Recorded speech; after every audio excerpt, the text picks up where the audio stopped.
Okay mga idol, welcome back.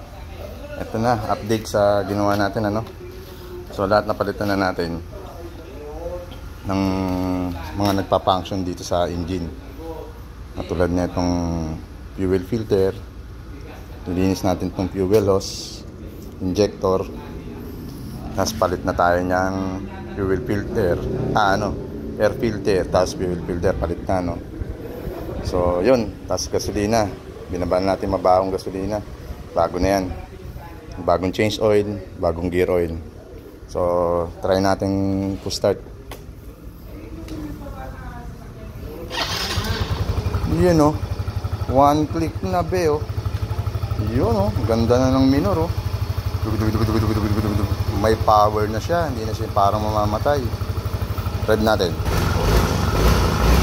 Yun powerful na.